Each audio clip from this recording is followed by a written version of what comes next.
Olá, eu sou a professora Maria José e é com muito prazer que estamos aqui em Lições Bíblicas em Ação, um projeto do nosso pastor Isaac Strobel com a finalidade de levar até os nossos professores de escola dominical mais subsídios para a apresentação da aula no domingo. Sejam todos bem-vindos em nome de Jesus. Como vocês já observaram e também já foi falado aqui pelos nossos professores, nós neste segundo trimestre de 2022 estamos estudando sobre os valores da vida cristã, ou seja, os valores do reino de Deus, baseado no discurso de Jesus no Sermão do Monte. E a cada domingo, cada professor fala sobre um tema que a revista de Escola Dominical, segmento adulto, nos apresenta. E hoje nós vamos falar sobre a nossa segurança vem de Deus.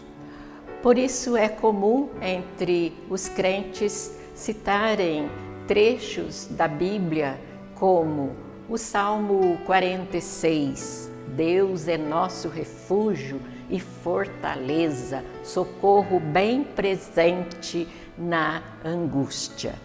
Lá no Novo Testamento, na carta aos Filipenses, o apóstolo Paulo fala tudo, ou seja, posso todas as coisas naquele que me fortalece. O Salmo de número 121, elevo meus olhos para o monte, de onde me virá o socorro? O meu socorro vem do Senhor, que fez os céus e a terra. Deus é soberano em nossas vidas. Para que a nossa segurança esteja sempre em Deus, é necessário ter consciência de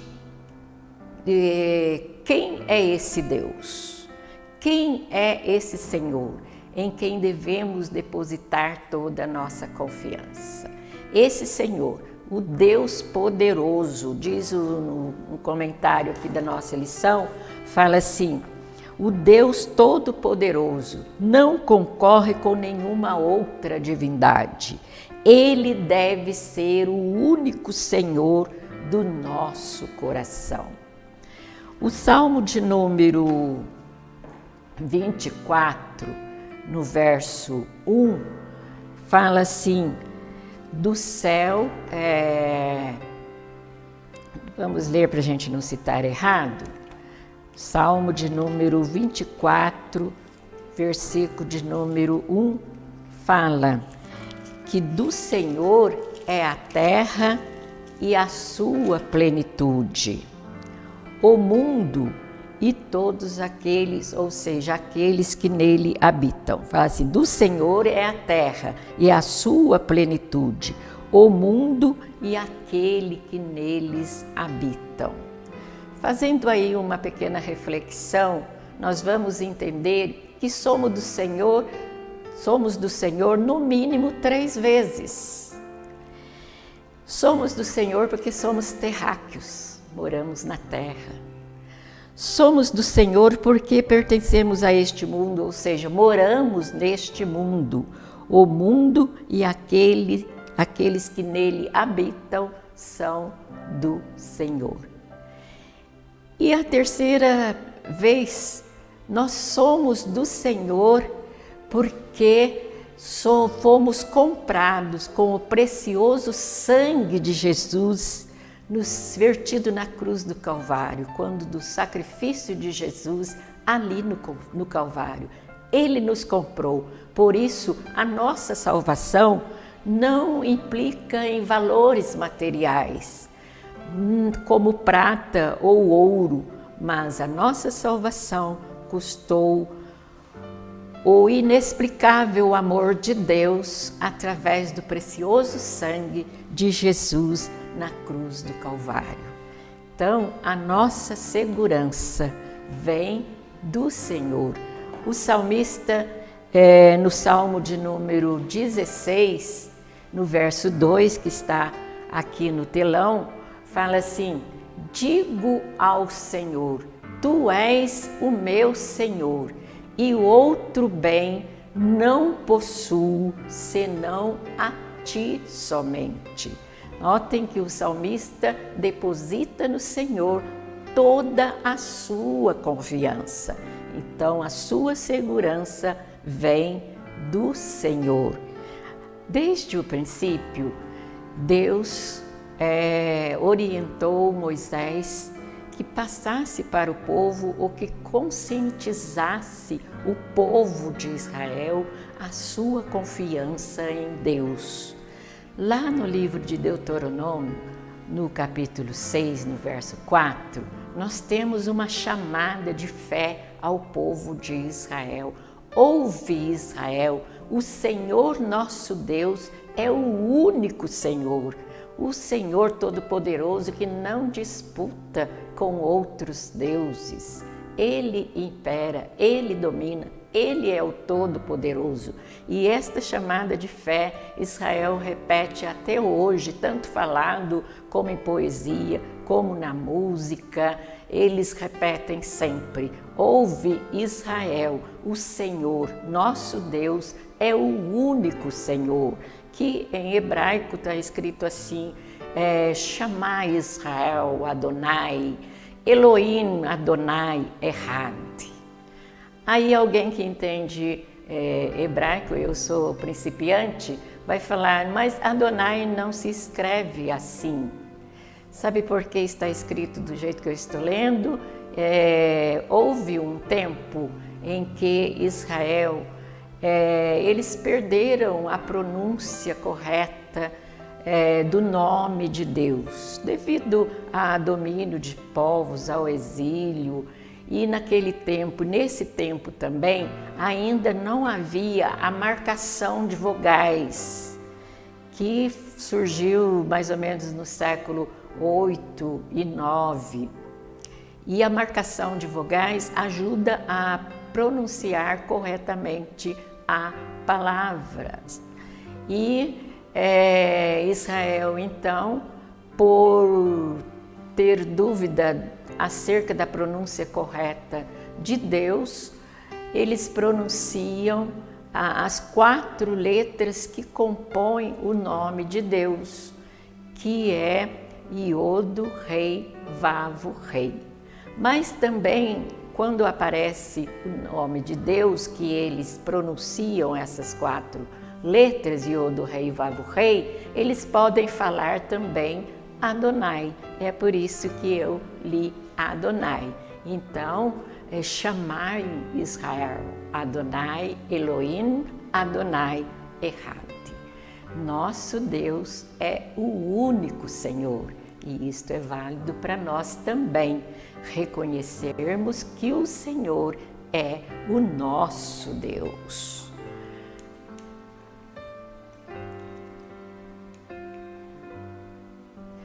No Sermão da Montanha, Jesus observou que as pessoas da sua época não tinham esperança do céu, mas a preocupação delas estava no acúmulo de riquezas e no dinheiro, sem se importar com o seu próximo.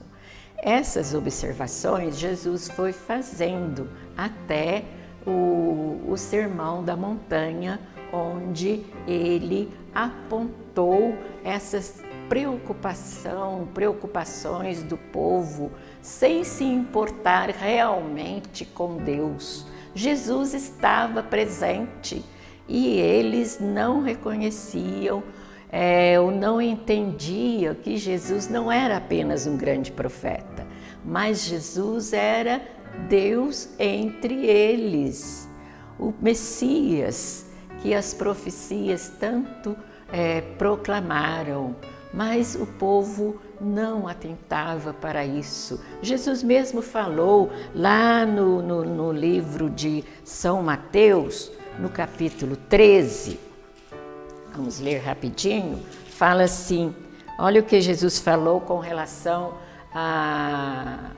ao estado como o povo andava na época. Porque o coração deste povo está endurecido, e ouviu de mau grado com seus ouvidos, e fechou os olhos, para que não veja com os olhos, e ouça com os ouvidos, e compreenda com o coração, e se converta, e eu o cure. Então, o povo desviava os seus pensamentos para outras preocupações, outras coisas ocupavam a mente daquele povo e eles não viam em Jesus o Messias prometido a Israel. Veja que Jesus, no Sermão da Montanha, ele faz várias observações curtas, apontando exatamente para a situação daquele povo, como aquele povo estava. Então ele diz, bem-aventurados sois, exultai-vos e alegrai-vos, porque é grande o vosso galardão nos céus. Vós sois o sal da terra, vós sois a luz do mundo. Concilia-te depressa com o teu adversário. Seja o teu falar sim, sim, não, não. Amai os vossos inimigos. Sede vós, pois, perfeitos, como é perfeito o vosso Pai. Guardai-vos de fazer as vossas esmolas diante dos homens. Não ajunteis tesouro na terra, mas ajuntai tesouros no céu. A riqueza era uma das preocupações daquele povo, porque muitos acreditavam que o acumular riquezas estava sendo aprovado por Deus. E Jesus continua nas suas frases, onde estiver o vosso tesouro, aí estará também o vosso coração. Não podeis servir a Deus e a Mamon. Não andeis cuidadosos quanto à nossa vida. Olhai para as aves do céu, olhai para os lírios do campo. Buscai primeiro o reino de Deus e a sua justiça. Não vos inquieteis, pois pelo dia de amanhã. Olha que Jesus estava falando de uma preocupação que já naquela época dominava o povo. Era a ansiedade, o mal dos nossos séculos. Diz a revista Super Interessante, ela mostra que a ansiedade já é uma epidemia na nossa época. Veja que esta revista, em 2019, ela já aponta que no Brasil, mais de 18 milhões, ou seja, hoje quase 20 milhões de pessoas já são atingidas pela ansiedade, por essa preocupação. E com relação ao mundo, mais de 264 milhões estão sendo acometidas por essa preocupação chamada ansiedade. E Jesus, ele já falou na sua época, por isso ele disse, não vos inquietais, pois, pelo dia de amanhã. Não viva o dia de amanhã no presente, né? Não viva o futuro no presente. Não ocupeis as vossas mentes com coisas que ainda não aconteceram. Elas podem tirar o foco de Deus na sua vida. Por isso Jesus frisou bem isso no Sermão da Montanha. E o que é ansiedade? Vamos comentar um pouquinho sobre isso? Vocês notaram que nas nossas lições de revista de escola dominical, cada lição foca uma palavra. E a palavra da nossa lição de hoje é ansiedade. E essas palavras que aparecem na lição, conforme está aparecendo no nosso slides, elas mostram que o comportamento do cristão tem que ser diferente do comportamento daquele que não é cristão, e muitos nem dizem nem crer em Deus. Essas palavras, então, mostram a ética de Cristo versus a ética do mundo. Na nossa lição, então, nós vamos falar, então, focar um pouquinho sobre a ansiedade. E o que é a ansiedade? Como notar que uma pessoa está preocupada? Frise isso para os seus alunos. Primeiro, ela começa a roer as unhas, igual está essa foto que nós colocamos no slide. Segundo, ela começa a andar de um lado para outro. Terceiro ponto, ela começa a perder o sono. Ela começa a perder o sono e isso é muito sério. A ansiedade começa com algumas características, com alguns sintomas e ela pode virar uma patologia. Vamos definir o que é ansiedade então. Ansiedade é uma reação natural do nosso organismo, ou seja, do ser humano, diante de uma situação. E essa situação gera na pessoa uma certa expectativa, aquilo que está por acontecer, aquilo que está por vir. Então é a pessoa ficar ansiosa diante de uma coisa que nem ainda aconteceu e nem sabe que vai acontecer. Ela já fica ocupando a sua mente com preocupação, às vezes desnecessária. Uma pesquisa aponta, pesquisa de Joanna Weaver no seu livro, ela fala assim que 40% das preocupações são coisas que não aconteceram ou que não acontecerão, é o que eu acabei de falar. Ocupa a mente por coisas que às vezes nem pode acontecer. Então essa pesquisa mostra que 40% das preocupações são coisas que não acontecerão. 30% das preocupações refere-se ao passado, que não pode ser mudado. Às vezes a pessoa fica falando de pessoas que, entes queridos que passaram para o Senhor. Eu não fiz isso por minha mãe, eu não fiz isso por meu irmão. Mas são coisas que ela não pode voltar e consertar. Então 30% das preocupações são assim. 12% refere-se à crítica alheia, que não tem fundamento. Às vezes ela fica falando, fulano falou de mim isso tal, e às vezes nem é verdade. São só críticas de terceiros e ela já preocupa. 10% sobre saúde, que tende a piorar com o estresse. Uma outra pesquisa da OMS fala que 50% das internações que acontecem, 50% dessas internações são provenientes de doenças causadas pelo estresse, pela ansiedade não controlada. E o 8% refere-se a problemas reais que podem ser resolvidos.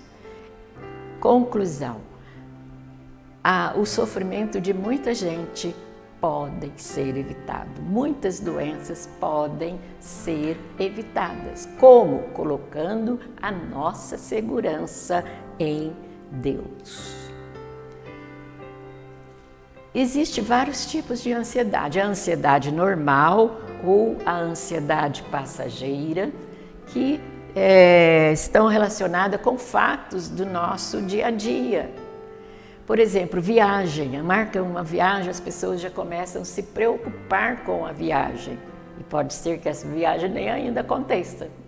Entrevista, às vezes principalmente entrevista de emprego, deixa a pessoa muito ansiosa, porque às vezes ela não passa naquela entrevista ou naquele concurso por muito pouco pontos. E a causa é a sua ansiedade, é a sua preocupação que não a deixou calma o suficiente para enfrentar o concurso ou para enfrentar uma entrevista.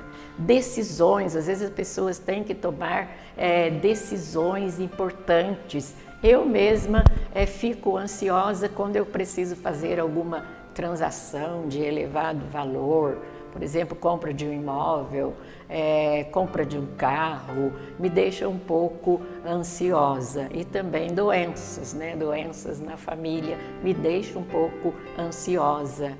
Mas nós temos uma orientação: lançai sobre o Senhor. O Paulo, escrevendo aos Filipenses, ele diz: não estejais inquietos, A gente pode até ler, porque na minha idade aqui eu posso citar errado o versículo e aí não fica bem. Então, o apóstolo Paulo escrevendo aos Filipenses, ele fala: não estejais inquietos por coisa alguma, ante as vossas petições sejam em tudo conhecidas. Lá na carta do apóstolo Pedro, ele diz para lançarmos sobre o Senhor toda a nossa ansiedade. O segundo tipo de ansiedade já é patológica. Nós temos essas famosas abreviaturas, TAG, transtorno de ansiedade generalizada, TEPT, transtorno de estresse pós-traumático, pós uma doença, pós perda de alguém. Depois o TOC, transtorno obsessivo compulsivo, que tem atingido tanta gente. Fobias são diversas. Tem gente que não pode ficar no escuro, não pode ficar entre muitas pessoas. O falar em público, então já são motivos para fobias. E o terceiro, a ansiedade, a inquietude espiritual, a ansiedade espiritual que a nossa lição foca. Com o advento, deixa eu voltar um pouquinho aqui, com o advento da internet, tem uma nova síndrome aparecendo, que é o SPA, Síndrome do Pensamento Acelerado. Porque são tantas informações e as pessoas, para dar conta de tantas informações, o seu cérebro começa a trabalhar além do normal. Então está surgindo essa nova síndrome do pensamento acelerado. O textual da nossa lição fala assim: e disse-lhes, acautelai-vos e guardai-vos da avareza, porque a vida de qualquer não consiste na abundância do que possui. E eu coloquei uma tradução da Bíblia Hebraica que eu gostei, que fala assim: cuidem-se e guardem-se contra todas as formas de ganância. Mesmo que alguém seja rico, sua vida não consiste no que possui. A nossa verdade prática fala assim: não podemos colocar a nossa esperança nas riquezas deste mundo, mas sim em Deus. A leitura bíblica da nossa lição está em Mateus, no capítulo 6, do 19 ao 27. O Sermão da Montanha, o discurso de Jesus do Sermão da Montanha, ele vai do capítulo 5 ao capítulo 7, que vocês podem fazer essa leitura enquanto estamos estudando essas lições. O objetivo da nossa lição é contrastar a riqueza do céu com a riqueza da terra. Descrever a idolatria ao dinheiro. Idolatria é tudo aquilo que toma o lugar de Deus. Demonstrar a quietude espiritual em Deus. A introdução da nossa lição, eu coloquei apenas um resuminho, falando assim: o apego aos bens terrenos terrenos nos escraviza, nos torna dependentes deles e nos afasta do Senhor, que provê todas as nossas necessidades. Eu falei para você que as preocupações ocupam o lugar de Deus. A ansiedade pode ocupar toda a nossa mente no lugar de Deus, no lugar de pensarmos nas coisas espirituais, nós ficamos pensando nas preocupações, nas coisas materiais, nas coisas aqui da terra. Porque nós vivemos num mundo materialista, num mundo consumista, no mundo imediatista, e tudo isso vai acumulando nas pessoas e vai gerando inquietações. Então, ponha a sua segurança em Deus, porque é de Deus que vem a nossa segurança. Olha aqui esta imagem que eu coloquei.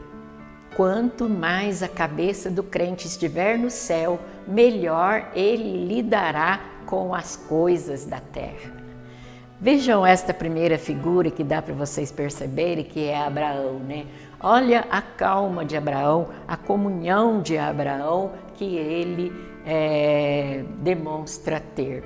Já o outro lado, vocês já sabem quem é. É aquele homem que está com um saquinho na mão e aquele saquinho de moeda destruiu toda a sua vida. E esse alguém deve ser Judas, né? Que traiu Jesus por apenas aquele saquinho de dinheiro. A primeira parte da nossa lição fala da riqueza do céu e riqueza da terra. É impossível conciliar estas coisas. É impossível você ocupar a sua mente com coisas do céu quando o seu coração está focado nas coisas terrenas. Riqueza do céu são virtudes que o Espírito Santo opera na pessoa transformada, na pessoa que aceita Jesus como seu Salvador. Então, riquezas dos céus são eternas. E riqueza da terra constitui-se pelos bens materiais que são passageiros, são efêmeros. Então, por isso, é impossível haver uma conciliação entre riquezas do céu e riquezas da terra, entre valores do céu e valores da terra, valores materiais. Olha a preocupação do bonequinho, né? Fico com as riquezas do céu ou fico com as riquezas da terra? É melhor seguir o exemplo que mostra a mão. Coloque tudo nas mãos do Senhor, que Ele dará orientação para você administrar os seus bens terrenos. Lembre-se o outro slide que eu passei? Quanto mais a sua cabeça estiver focada no céu, mais você saberá lidar com as coisas da terra. Ninguém pode servir a dois senhores, porque ou há de odiar um e amar o outro, ou se dedicará a um e desprezará o outro. Não podeis servir a Deus e a Mamon. Mamon são as riquezas. Houve no tempo mais antigo que a Mamon correspondia a uma espécie de deus pagão. Mas hoje, na nossa língua, ela é traduzido como riquezas materiais. O crente que conhece as Escrituras sabe que tudo o que temos pertence a Deus e que toda a bênção vem dele. Foi Davi que exclamou lá que registrou, né, lá no livro de 1 Crônicas, no capítulo 29, verso 12, e é muito bonito esse versículo que Davi registrou, falando que toda a sua riqueza, todas as suas posses vêm de Deus. Vamos ler rapidinho? Fala assim, 1 Crônicas 29, o verso 12. E riquezas e glórias vêm de diante de ti, e tu dominas sobre tudo. e na tua mão há força e poder, e na tua mão há o engrandecer e dar força a tudo. Então o rei Davi, o poderoso rei Davi, ele reconhecia que tudo que ele tinha, todas as suas riquezas vinham de Deus. Então eu costumo falar que a nossa vida material, ela é consequência da nossa vida espiritual, marcada pela obediência e fidelidade a Deus. Quanto mais você é fiel, quanto mais você demonstra obediência a Deus, mais você é abençoado. E com isso você pode investir no reino de Deus, abençoar o crescimento da obra de Deus aqui na terra, por exemplo. Lá no segundo tópico da nossa lição vai falar sobre a idolatria ao dinheiro. Como já falei, a idolatria é tudo aquilo que toma o lugar de Deus. O dinheiro, ele é neutro, mas por causa dele ser a moeda de valor, a moeda circulante, tudo que se compra, tudo que se vende, depende do dinheiro. Então, esse valor, ele emite um poder atrativo, em que as pessoas querem ter esse valor mais e mais. Eu gosto da expressão de Timóteo que fala que o amor do dinheiro é a raiz de todos os males. Porque quanto mais a pessoa tem esse valor, ela quer mais. E esse mais vai envolvendo muitas outras coisas. E ela pode afastar totalmente Deus da sua vida, como o pensamento materialista. Pensa que a vida é só matéria e tudo acaba aqui mesmo. Eu coloquei aqui que o apego ao dinheiro nos escraviza, nos torna dependentes das coisas materiais e não mais do Senhor, que provê as nossas necessidades. Eu trabalhei em banco, deixa eu citar só esse exemplo rapidinho, como que a pessoa pensa que o dinheiro é o centro da sua vida. Em 1986, quando houve o cruzado, que houve o bloqueio do dinheiro das pessoas, uma cliente chega ao nosso caixa e pede para verificar o valor que ela tinha poupado. E quando lhe é apresentado que somente aquele valor ela podia movimentar, essa pessoa caiu imediatamente dura no chão e levou alguns minutos para que conseguisse reanimar essa pessoa novamente. Então são pessoas que não têm a sua confiança em Deus, a sua confiança está nas coisas materiais, e quando ela perde também, ela acha que a sua vida acabou. Na parte 2 ainda, Jesus apontou 3 erros na parábola do rico insensato. E quais são esses erros na vida do rico insensato? Primeiro, a satisfação da alma não provém de bens materiais, igual aquele rico insensato demonstrou. Ele colheu muito nas suas plantações, então ele mandou construir vários celeiros para abrigar a sua colheita. Então a sua satisfação estava nos seus bens materiais. E ele disse assim para a sua alma: o que tens dá para muitos anos. E ele disse assim: descansa, come, bebe e folga. Então ele procurava satisfazer a sua alma com coisas materiais. E ele disse que para a sua alma que ela tinha bens, que ela tinha o que comer para muito tempo.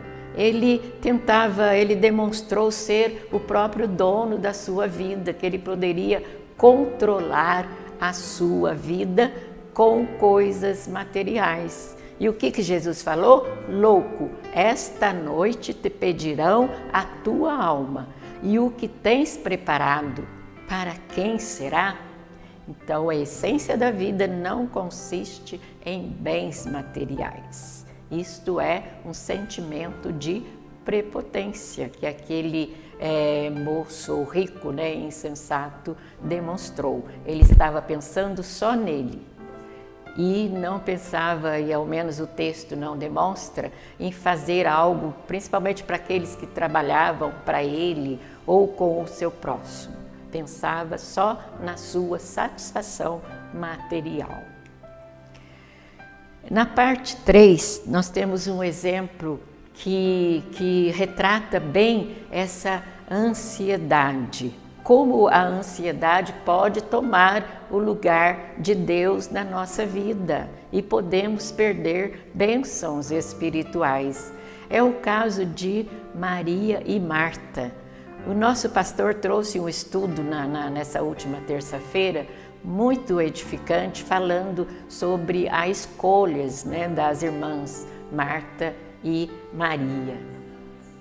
Notem que Jesus, ele não falou que Marta estava errada, e que Maria só tinha escolhido a melhor parte. Maria realmente, ela escolheu a melhor parte, porque eles estavam ali recebendo o mestre, o amigo da família. E eu creio que Marta o recebeu assim, dando um beijinho rápido de boas-vindas. Mas Maria, ela colocou o seu coração à disposição do mestre. Ela absorveu o ensino do mestre.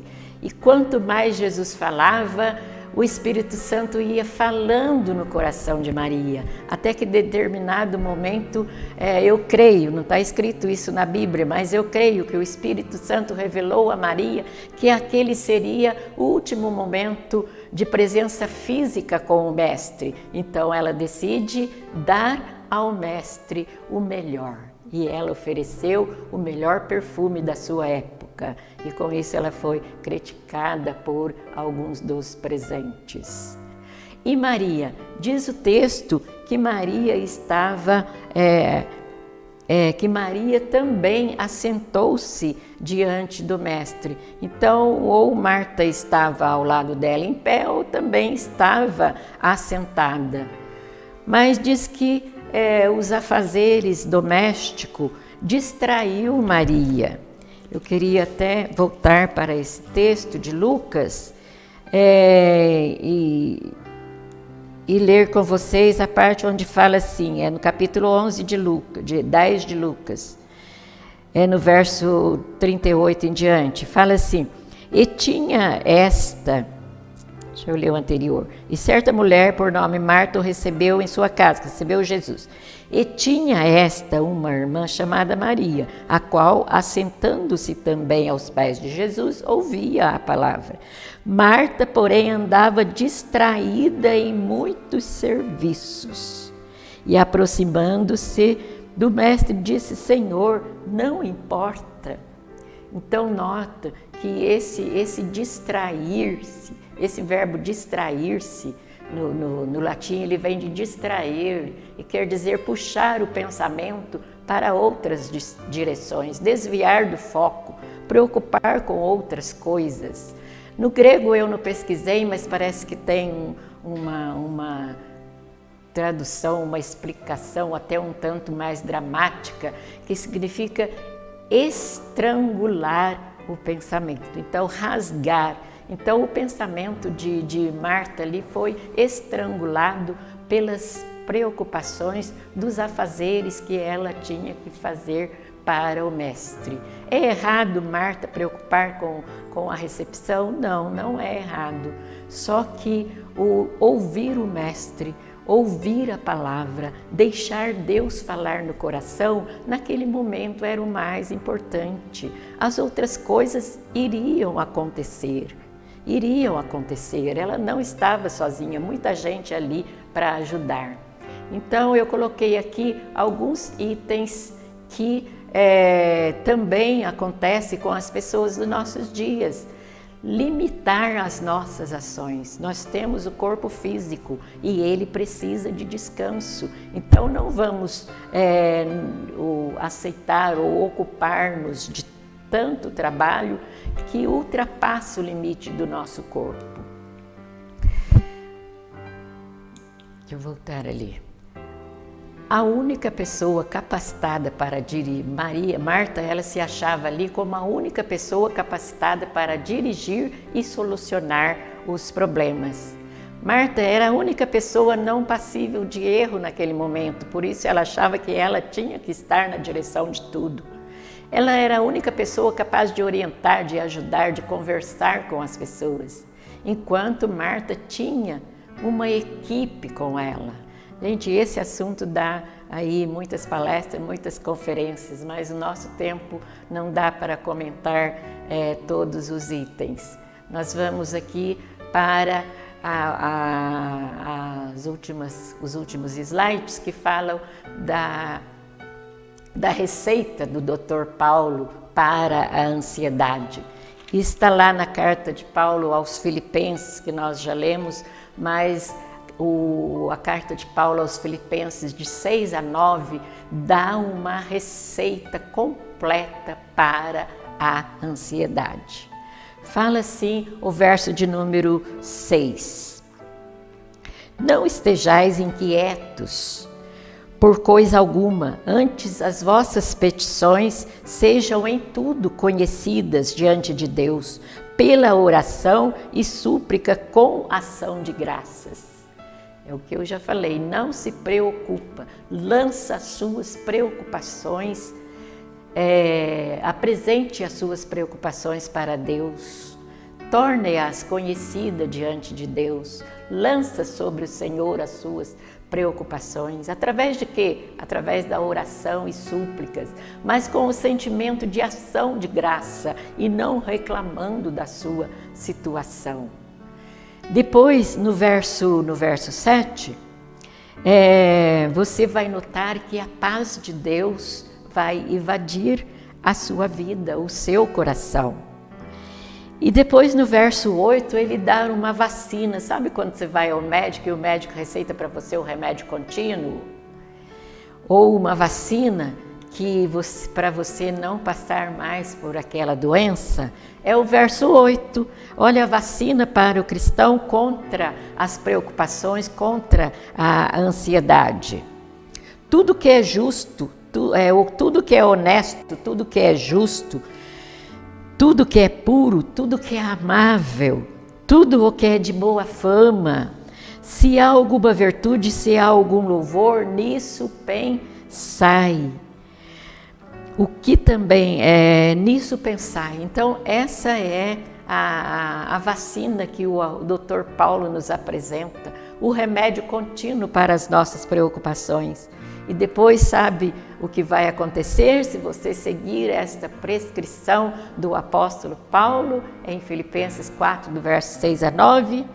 O Deus de paz será convosco.